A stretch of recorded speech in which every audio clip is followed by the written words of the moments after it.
Ninong.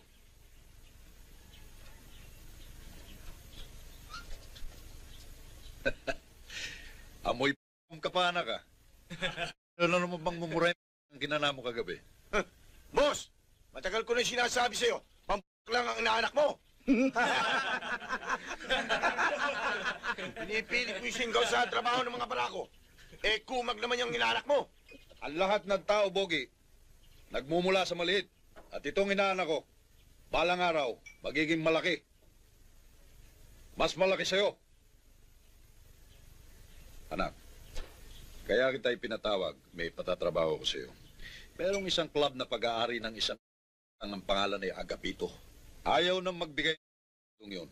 Magmula na magkaroon ng patong sa mga pulis. Malaking kwarta rin yun na ayokong mawala sa atin. Gusto kong bigyan mo ng leksyon ng Agapitong yan. Ipakita mo kung paanong magalit ang ninong rustiko mo sa ang yan. Sandali lang, boss. Sandali lang. Hindi yata tama yan. Inuubaran niyo na ako ng trabaho dahil sa inaanak mo. Ako ang gumagawa ng programa ng mga kilos natin. Kung ano ang sabihin ko, yun ang gagawin nyo. Ninong.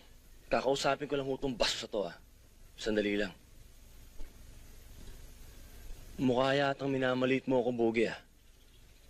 Kung may ka, may din ako. Alam ko marami ka nang napatay. Pero ito lang sasabihin ko sa'yo. Iisa lang ang kaluluwa mo at kaya kong alisin sa katawan mo yan. Anak ka mo? Kung paano tutunan ang tayo mo. Doon din ang gagawin ko sa'yo pag di mo ako tinigilan. Kumunod ka. Magkasubukan na tayo. Oops! May nagmamagaling. Sige, bumunod kayo. Na magsama-sama na kayo sa dagat-dagatang apoy. Ano, bunot?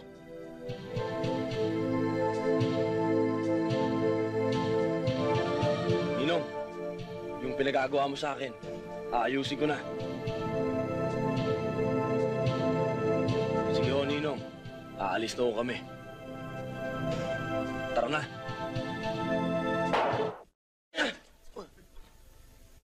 Ito.